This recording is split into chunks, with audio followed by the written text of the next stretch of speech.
Heather Rocha is hoping the surgery that saved her mother's life will do the same for her. After having tested positive for the BRCA1, last month 34-year-old Rocha underwent a complete hysterectomy, having her ovaries, fallopian tubes and uterus removed. Even though I knew it was the right thing, I was still afraid. Rocha, 34, said, "It sounds ridiculous, but I was asking myself, will I still be a woman? Will it take away from my femininity?" BRCA1 and BRCA2 are genes that produce tumor-suppressing proteins. Mutations of these genes cause those proteins to malfunction, raising the risks for breast and ovarian cancer significantly. As many as 65% of BRCA1 carriers develop breast cancer and 39% develop ovarian cancer by the age of 70. By contrast, only 12% of women in the general population develop breast cancer and 1.4% get ovarian cancer. Rocha's grandmother was diagnosed with ovarian cancer at age 41, which she successfully battled only to succumb to peritoneal cancer of the inner wall of the abdomen in her 60s. Her great-grandmother died of stomach cancer, though Heather suspects it was ovarian cancer. At age 40, her mother had a complete hysterectomy after repeated cancer scares from ovarian cysts. After her hysterectomy, my mom thought because of our family history she should get tested for the BRCA gene, said Rocha, who lives in Tustin, Caliph. Her mom received a positive result in March 2012, but Rocha put off getting tested for about a month. "I felt so young and that it wasn't really a risk for me," she said. Her mom was a big part of convincing her to get tested last spring. "The doctor came in with a folder, and you know a folder is never good news," she said. Immediately after she learned she carried the BRCA1 gene, Heather met with a genetic counselor.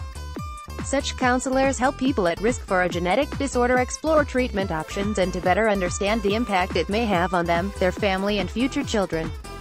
Beth Peshkin, a senior genetic counselor and professor of oncology at Georgetown University's Lombardi Comprehensive Cancer Center, said once a woman finds out her results, she's typically referred to a counselor right away to discuss her options. In reality, a lot of people get their results by phone and might not have someone physically with them right away, Peshkin said. That's why some women come in within a day of getting a diagnosis. Rocha said her genetic counselor helped talk her down and understand her odds in a straightforward way. Removal of the ovaries and breasts can lower a woman's cancer risk by 80 to 90%.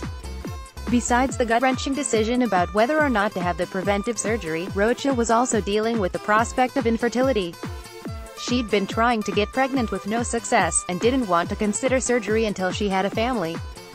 Prophylactic surgery is recommended around age 35 or after a woman is done having children, according to Leslie Randall, MD, Rocha's gynecological oncologist at UC Irvine. Women can still get cancer earlier than those recommendations, said Dr. Randall. It's a difficult decision and hard for doctors to recommend. Everyone weighs the options differently, but watching a family member go through treatment for cancer has a big impact. The survival rate for women diagnosed with ovarian cancer is not high, mostly because there are no good screening methods. Ultrasound screening and a blood test called CA-125, a cancer antigen associated with ovarian cancer, can be imprecise and result in false positive results or unnecessary surgeries. It's like looking for a needle in a haystack, said Randall. Rocha underwent regular ultrasounds while she continued trying to get pregnant. Then one screening turned up a mass on one of her fallopian tubes, and her doctor advised immediate exploratory surgery. "The doctor told me there's a chance they'll go in and do the surgery and find cancer. You could wake up without ovaries and a uterus, everything," said Rocha. "It horrified me. I just wanted to have kids, and I wanted to be around for them." As a precaution, Rocha had some of her eggs retrieved prior to the surgery. Rocha woke up from surgery to the news she was cancer-free, and underwent a round of in vitro fertilization and gave birth to healthy twin boys last April. After the delivery, Rocha conferred with her mother, husband and doctor about her options and fears. She decided to have a total hysterectomy to reduce her cancer risks from BRCA, just like her mother did. "I talked with my mom and she told me femininity is a state of mind and has nothing to do with the organs in your body. It has to do with getting dressed up, being happy and being a good mother," Rocha said.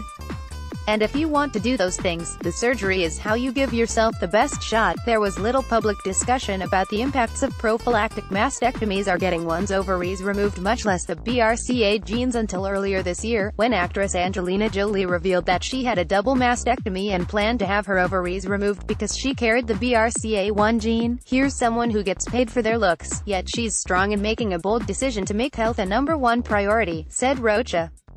It speaks volumes, and it's made it easier